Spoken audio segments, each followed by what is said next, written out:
राधे राधे दोस्तों। माता पार्वती ने बनाया शिव जी का स्वेटर। तो आइए इस कहानी को शुरू करते हैं।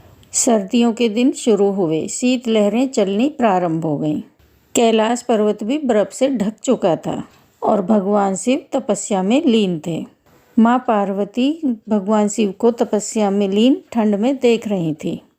तभी नंदी ने माँ पार्वती से कहा, माता, ठंड कितनी बढ़ गई है और भगवान शिव तपस्या में लीन है।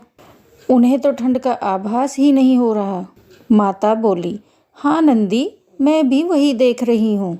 कितनी बार बोला है भोलेनाथ को कि हम लोग भी शॉल ओढ़ लेते हैं, गर्म वस्त्र पहन लेते हैं तो हमारी ठंड दूर हो जाती है, पर ये तो इतनी सर्दी में भी कोई गर्म कपड़ा धारण नहीं करते, बस तपस्या में लीन रहते हैं। मेरी बात सुनते ही कहाँ हैं। पर माता, यदि आप अपने हाथों से स्वयं स्वेटर बुनोगे तो फिर प्रभु मना नहीं कर पाएंगे। फिर तो उन्हें स्वेटर पहनना ही पड़ेगा। हाँ, विचार तो उत्तम है, पर मुझे तो स्वेटर बनाना आता ही नहीं है और मैं ये नहीं चाहती कि मैं चमत्कार से स्वेटर बनाऊं। मैं भोलेनाथ के लिए अपने हाथों से स्वेटर बनाना चाहती हूँ। नंदी बोले, उसके लिए तो आपको पृथ्वीलोक पर जाना पड़ेगा माता। ये कार्य तो वहीं रहकर संभव हो सकता है।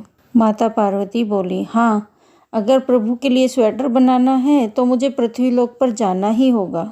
नंदी, तुम भगवान शिव और कैलाश का ख्याल रखना। यदि ये तपस्या से उठें तो कहना कि मैं किसी कार्यवश बाहर गई हूँ और कुछ समय में लौट आऊँगी। ठीक है माता, आप बिल्कुल भी चिंता न कीजिए, मैं यहाँ पर पूरा ख्याल रखूँगा। माँ पार्वती ने ठान लिया था कि वह भगवान शिव के लिए अपने हाथों से स्वेटर बनाएंगी। इसके लिए वो पृथ्वी लोक पर एक स्वेटर बुनने वाली की तलाश करने लगी, जिससे कि वो स्वेटर बनाना सीख सकें। माता पार्वती एक छोटे से गांव में पहुंची। वहां पर चारपाई के ऊपर बैठकर कुछ औरतें बैठी बातें कर रही थी और स्वेटर बना रही थी। उनमें से कुछ औरतों के हाथ में ऊन के गोले और स्वेटर बनने की सिलाई थी। माता पार्वती ने एक साधारण स्त्री का रूप धारण किया और फिर वो उन औरतों के पास पहुंची। नमस्ते बहन, क्या आप मुझे स्वेटर बनाना सिखा सकती हो? आपका ये स्वेटर बहुत ही अच्छा लग रहा है। मैं भी अपने पति के लिए स्वेटर बनाना चाहती हूँ, पर मुझे स्वेटर बनाना नहीं आता। हाँ हाँ, क्यों नहीं, पर उसके लिए तुम्हें ऊन और सिलाई खरीद कर लानी पड़ेगी। उसके बाद ही हम तुम्हें स्वेटर बनाना सिखा सकते हैं। अच्छा, पर वो मुझे कहाँ मिलेगी? वो तो तुम्हें गांव के बाजार में ही मिल सकती है। वहाँ बहुत से ऊन वाले ऊन बेच रहे हैं, तो हम भी वहीं से खरीद कर लाए हैं। क्या तुम इस गांव में नई आई हो बहन? हाँ, मैं इस गांव में नई हूँ, इसलिए मुझे इस गांव के बाजार का नहीं पता। अच्छा, अरे शीला, अगर तुझे कोई काम नहीं है तो इन्हें इस बाजार तक ले जा। अरे नहीं बहन, मुझे तो दोपहर का खाना बनाना है और बच्चे स्कूल से आते ही होंगे। एक काम करो, तुम चली जाओ। तुम मुझे क्यों कह रही हो? क्या मैं तुम्हें खाली नजर आती हूँ? नहीं नहीं, मैं तो बिल्कुल नहीं जा सकती। मुझे तो घर की साफ सफाई करनी है। मैं तो थोड़ी देर के लिए धूप सेकने बैठ गई थी। और तुम्हें क्या लगता है कि मैं खाली हूँ? मैं नहीं जा सकती। ओहो ओहो, तुम दोनों रहने दो, मैं इनके साथ बाजार चली जाती हूँ। चलो बहन, मैं तुम्हें बाजार ले चलती हूँ। तभी तीसरी बहन, जिसका नाम कमला था, उसकी सास घर से बाहर आ जाती है। हाँ हाँ, इसे ले जाओ, इसे तो वैसे भी कोई काम नहीं है। अब इसके कोई बाल बच्चे तो है नहीं जिसके लिए इसे खाना बनाना हो। माँ जी, ये गांव में नई नई आई हैं, इन्हें बस बाजार से कुछ ऊन और स्वेटर बुनने की सिलाई दिलवाने जा रही हूँ। आप इतनी छोटी सी बात को इतना बड़ा क्यों बना रही हो? मैंने दोपहर का खाना बना दिया है, मैं बस थोड़ी देर में आती हूँ।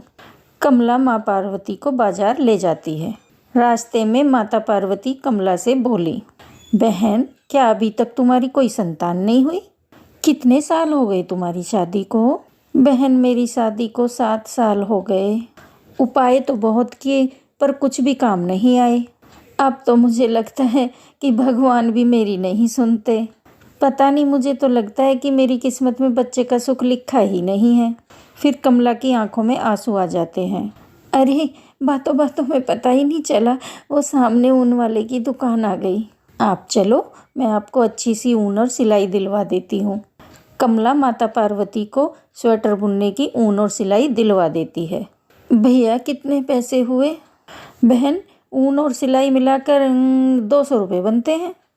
पर मेरे पास तो पैसे ही नहीं हैं, मैं ये ऊन और सिलाई कैसे ले सकती हूँ? कोई बात नहीं बहन, इसके पैसे मैं दे देती हूँ। जब तुम्हारे पास हो तब तुम मुझे लौटा देना। तुम बहुत अच्छी हो बहन, तुम्हारे जैसा उदार स्वभाव बहुत कम लोगों का होता है।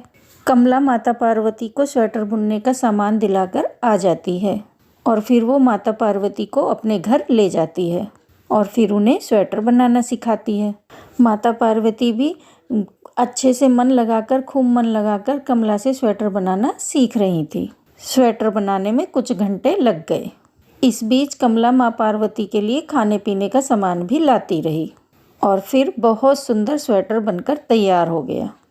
अरे वाह बहन, तुमने तो बहुत अच्छी बुनाई की है, इतनी सफाई से कि पूछो मत। अब तुम्हें स्वेटर बनाना आ गया और ये स्वेटर कितना सुंदर तैयार हुआ है। यह स्वेटर तुम्हारे पति को बिल्कुल ठीक आएगा। तुमने तो मुझे स्वेटर बनाना सिखा ही दिया। मुझे तो अब यकीन ही नहीं हो रहा है कि मैं भी अब स्वेटर बना सकती हूँ। स्वेटर बनाना कितना आसान है। तुमने मेरी बहुत मदद की, इसलिए मैं तुम्हें आशीर्वाद देकर जाना चाहती हूँ। तुम्हारी मनोकामना बहुत जल्दी पूर्ण होगी। कमला की आंखों के आगे एक बहुत तेज रोशनी की चमक आ जाती है और उसे साक्षात माँ पार्वती के दर्शन होते हैं और फिर माता पार्वती अंतर्ध्यान हो जाती हैं। वो कोई साधारण स्त्री नहीं थी, वो तो साक्षात माता पार्वती थी। उन्होंने मुझे दर्शन दिए, उन्होंने मुझे आशीर्वाद दिया। माँ, मैं कितनी भाग्यशाली हूँ कि मैंने आपके दर्शन किए। आप मेरे साथ थीं पर मैं आपको पहचान नहीं सकी माँ। तभी कमला की सास बाहर आ जाती है। कमला बेहोश हो गई थी। कुछ देर बाद कमला का पति पास के वैद्य जी को लेकर आया, पड़ोस के वैद्य जी को लेकर आया। वैद्य जी बोले, घबराने की कोई बात नहीं है, सब ठीक है। जानकी, तुम्हारी बहू कमला माँ बनने वाली है, इसीलिए इसे चक्कर आए हैं। सास बोली, क्या कमला माँ बनने वाली है? मेरी बहू माँ बनने वाली है और मैं दादी बनने वाली हूँ। ये कैसा चमत्कार है, भगवान ने हमारी सुन ली। कमला का पति बोला, कमला, मैं बहुत खुश हूँ और भगवान का लाख लाख शुक्र है कि उन्होंने हमारी सुन ली। माँ पार्वती ने हमारी सुन ली। उन्हीं के आशीर्वाद से मैं ये मनोकामना पूरी हुई है। माँ जी, साक्षात माँ पार्वती हमारे घर आई थी। कमला अपनी सास और पति को सारी बात बताती है। तभी सब माँ पार्वती को धन्यवाद कहते हैं। उन्होंने कमला को माँ बनने का आशीर्वाद दिया। माँ पार्वती और भगवान शिव कैलाश पर्वत से सब कुछ देख रहे थे। ये स्वेटर तो तुमने बहुत अच्छा बनाया है पार्वती, और ये बिल्कुल सही नाप का है और ये देखने में भी कितना अच्छा लग रहा है। तुमने मेरे लिए स्वेटर बनाया, ये देखकर मैं बहुत खुश हूँ। मैं भी बहुत खुश हूँ प्रभु कि मैं आपके लिए इतना अच्छा स्वेटर बना पाई। ये सब कमला के उदार स्वभाव के कारण ही संभव हुआ है। उसने निस्वार्थ भावना से मेरी मदद की और मैं ये स्वेटर बना पाई। अब कम से कम आपको ठंड तो नहीं लगेगी। अब तो मैं ऐसे बहुत से स्वेटर पुत्र गणेश के लिए, पुत्र कार्तिकेय के लिए, नंदी के लिए और बाकी कैलाशवासियों के लिए बनाऊंगी। कमला ने अनजाने में ही माँ पार्वती के लिए स्वेटर बनाने में मदद की और माँ पार्वती ने उसकी उदारता का उसे फल दिया और उसे माँ बनने का सुख प्राप्त हुआ। तो दोस्तों, अगर कहानी अच्छी लगी है तो कमेंट बॉक्स में माँ पार्वती की जय ज़रूर लिखना और अगर चैनल पर नए हैं तो चैनल को सब्सक्राइब कर देना। जय भोले बाबा की, जय माँ पार्वती की।